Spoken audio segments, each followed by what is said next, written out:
My name's Zerkovich, and Creative Assembly have enlisted my help with this video to guide you to glory in Total War Warhammer 2. Beginning with your Lord, the most important figure on the battlefield. They could range from a lightly armoured wizard to a massive hulking monster. Whatever kind of Lord you bring, their primary role is very simple: lead the army. They can only do that if they're alive. Protecting your Lord and keeping them in the fight is of the utmost importance.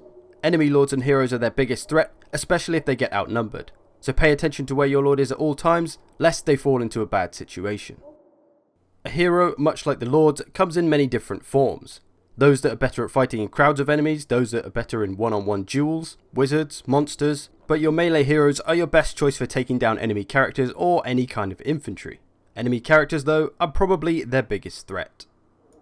Wizards are another type of hero who need to be used differently than melee heroes. Their primary weapon is of course magic, damaging the enemy, debuffing the enemy, buffing your troops, healing your troops. They can serve many purposes.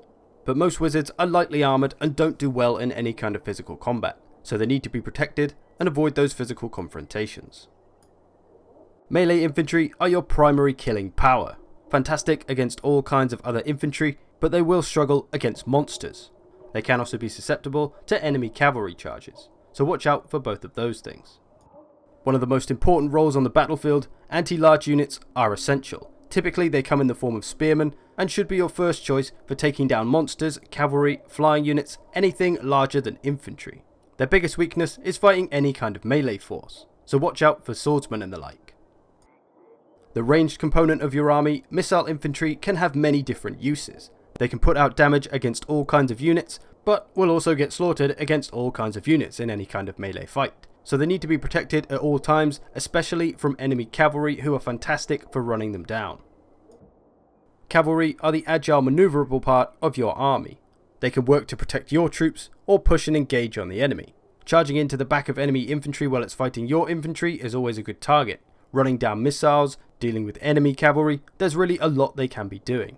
Their biggest threat is of course those anti-large units. Spearmen, halberds, etc. will put a swift end to your cavalry unless you keep them away.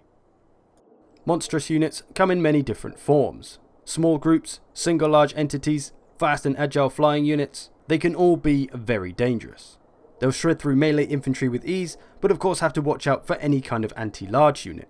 Missiles and artillery can also be a real threat for monsters as they are such big targets, but keep them away from those two things and they should serve you well. Artillery is fantastic for dealing damage to your enemy before they've even reached the fight. And while it's capable of doing lots of damage to all kinds of units, most artillery is best off firing into crowds of infantry. But beware, artillery cannot defend itself in any kind of melee fight, so you need to be ready to protect it. So now that we know what it is that gives each unit its strengths and weaknesses, how does this all come into play when we get into battle? Well, inevitably, each of your units will be faced with an opponent. We can then use the power of prediction to know whether we're going to win against that opponent or not. And it all comes down to the stats. The superior unit is more likely to win unless another unit interferes. So, my white lines of trace here are facing off against Hageneth Executioners. As I've selected my unit and I'm hovering over the enemy, you'll see on the unit cards lots of green and red tabs. This is the two units being compared to each other. The green tabs are what the Executioners do better than the white lions, and the red ones what they don't do as well as the white lions. So from this, I can see that the Executioners have a lot more armour and more weapon strength, with similar melee attack and defence. Overall, I can predict that the Executioners will beat the White Lions, as they do have the better stats, and rightly so, as they do cost a fair amount more. And it's worth noting that cost is a good indicator of how strong a unit is. It definitely wouldn't be accurate to say though, that the more expensive unit will always win. There are many variables. If I wanted my White Lions to have a chance of beating the Executioners, I'd have to get them some support from other units.